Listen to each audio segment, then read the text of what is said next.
Bonjour, bienvenue sur ma chaîne, le miroir de la magie. Je suis contente de vous retrouver aujourd'hui. C'est pour un petit tirage amoureux.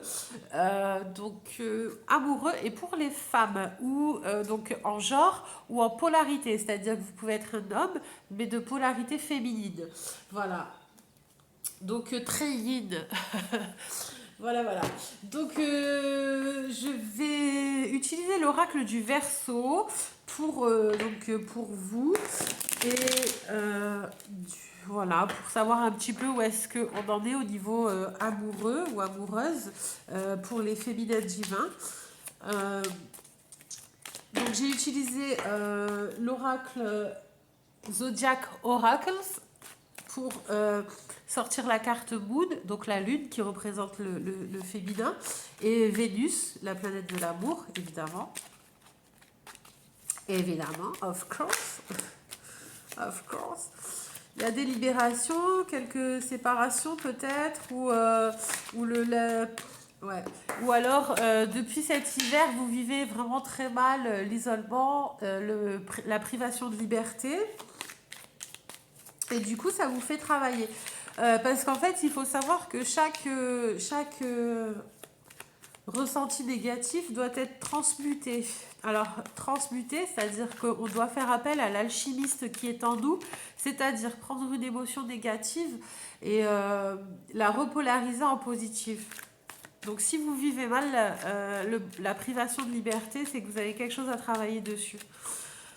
Et notamment, les célibataires doivent travailler dessus pour ne plus le vivre quand elles sont en couple et vice-versa, parce que vous pouvez très bien être en couple et sentir la privation de liberté. C'est peut-être un problème dans votre couple et qui sera donc à travailler pour l'améliorer. Donc l'hiver, il y a vraiment quelque chose qui s'est passé cet hiver qui est assez important, qui vous a marqué, ou alors les choses sont un peu gelées. Ok, voilà. Euh, Peut-être un divorce qui est en attente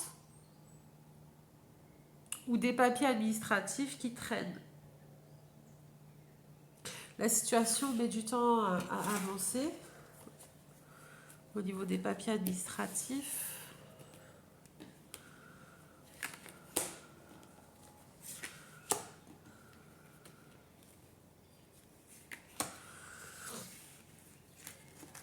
Ouais. Hop.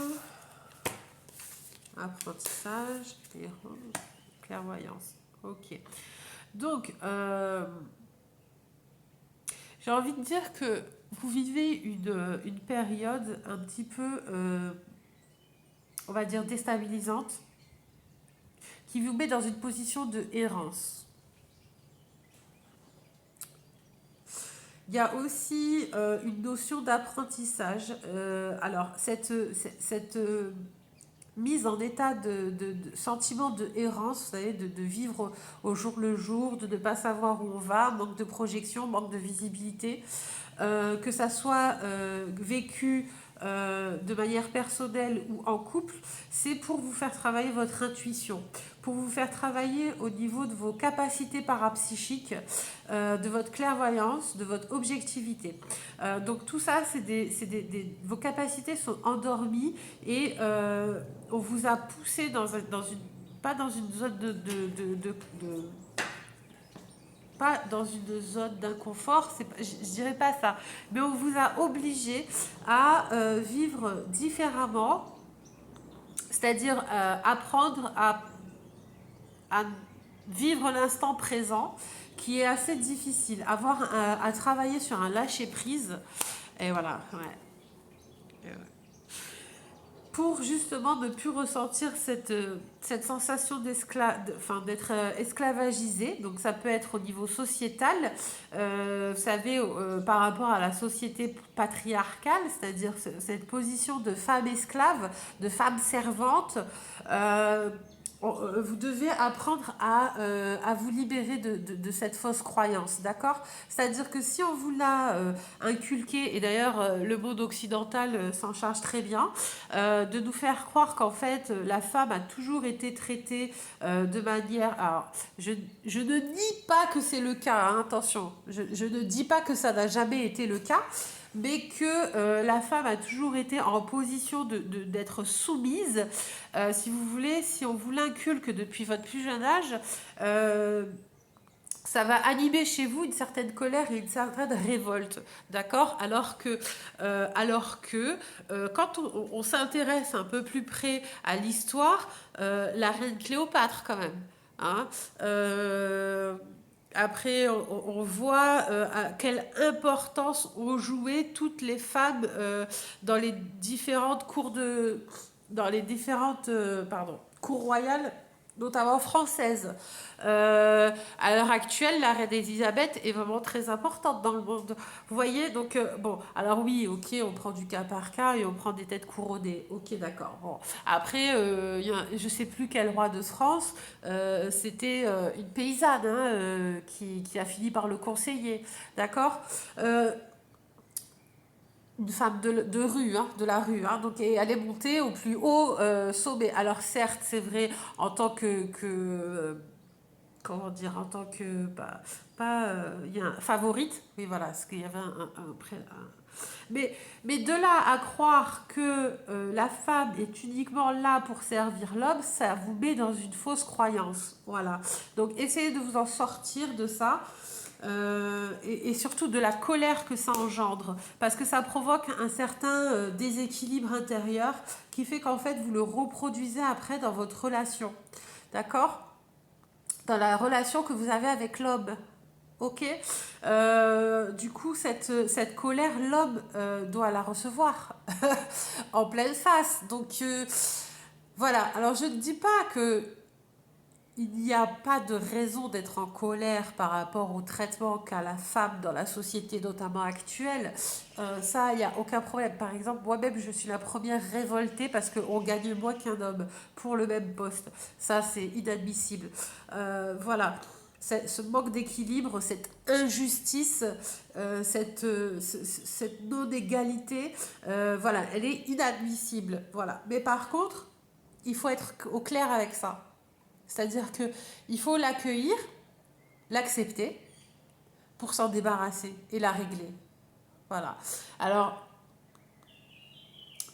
je ne dis pas qu'il ne faut pas que ça change, d'accord? Parce que l'accepter, ce n'est pas... quand je dis l'accepter, ce n'est pas l'accepter comme norme. Non, c'est pas ça. C'est l'accepter que ça soit la norme à l'heure actuelle afin de pouvoir la changer demain. Ou maintenant, hein, dans 10 minutes. Mais voilà, c'est plutôt ça. Parce que si vous voulez, de toute façon, le conflit ne résout rien. Aller au combat, c'est pas ce qui nous est demandé. C'est une destruction, oui, mais alors destruction, c'est pas dans le sens où on va au combat et on va se battre, parce que sinon c'est la carte conflit qui serait sortie. Destruction, c'est le changement. C'est oui, en effet, il faut absolument changer cette façon de voir pour s'équilibrer. Et ça va transformer la vision que l'on a de l'homme et de la relation homme-femme, afin de pouvoir avoir une certaine stabilité et avoir une bonne base. Parce que si vous partez sur le je combats l'homme parce que je suis une esclave, alors soit en effet vous allez rencontrer un homme qui est misogyne et qui va vous mettre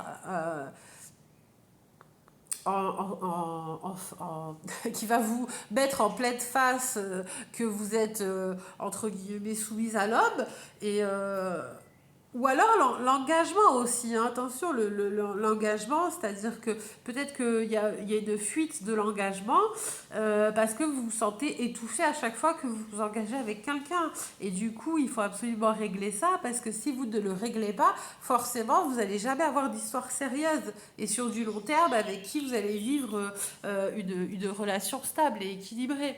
Donc...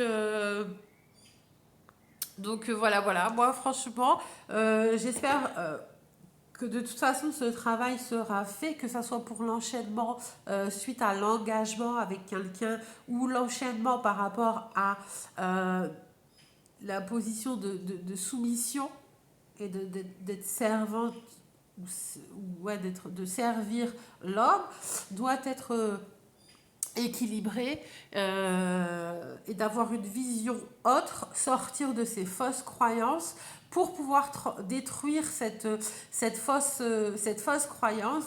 euh, cette fausse croyance qui vous met dans des situations qui sont vouées à l'échec, forcément, en fait. Donc, eh oui, c'est pour ça que vous êtes dans une phase d'errance pour apprendre et voir un peu plus clair. Aussi développer certaines capacités parapsychiques afin de pouvoir reconstruire totalement autre chose, hein. Et vous allez libérer pas mal de karma, je dirais karma, ouais. Ouais, ouais. Plutôt sur du karma ou sur... Enfin, non, pas du karma, pardon. Sur plutôt des fausses croyances. Voilà, sur des fausses croyances. C'est ce on vous a appris à l'école, vous savez. Bon, je ne vais pas m'étaler sur la symbolique de l'équerre et du compas, hein, on va, voilà. Euh, voilà, hein, Fernand Nathan a bien œuvré en ce sens pour que vous soyez totalement perdu, hein, au niveau de votre âme, enfin, voilà, vous arrivez à un âge où votre âme est totalement perdue, mais qu'est-ce qui se passe entre ce qu'on m'a appris et ce que je vis, il y a quand même un monde, il y a un écart incroyable, liberté, égalité, fraternité. Bon, ben, tout ce que je vois, c'est que je peux pas aller à plus loin de 10 kilomètres. Je gagne pas le même salaire qu'un homme. Fraternité, enfin, pour quand ceux qui connaissent la fac de médecine, ils sont obligés de s'entretuer presque pour pouvoir avoir une place. Bon ben voilà, on est loin de tout ce qu'on nous a appris à l'école et du coup c'est des fausses croyances, mais il faut en sortir. Après il faut sortir, évacuer cette colère de destruction parce que Alors la destruction en soi, quand on détruit pour reconstruire, et mieux reconstruire, elle est positive. Mais par contre, l'autodestruction, c'est pas vraiment une bonne idée. C'est plutôt du côté négatif. Voilà, donc moi je vous le souhaite pas, je vous souhaite pas une autodestruction, je vous souhaite plutôt une destruction dans le fait que vous ayez remis en cause vos connaissances afin de pouvoir développer vos capacités, votre intuition, vos capacités parapsychiques pour retrouver un équilibre intérieur et détruire vos fausses croyances qui est en rapport avec l'engagement et la soumission pour construire autre chose. Voilà, voilà. Bon, beaucoup d'avions. Sur ce, moi aussi, je vais prendre mon envol. Je vous embrasse fort. Merci d'avoir pris la peine de regarder la vidéo. Si vous avez aimé, ben, likez, partagez. Et puis, ben, voilà, je vous embrasse fort. Prenez bien soin de vous. Bon courage.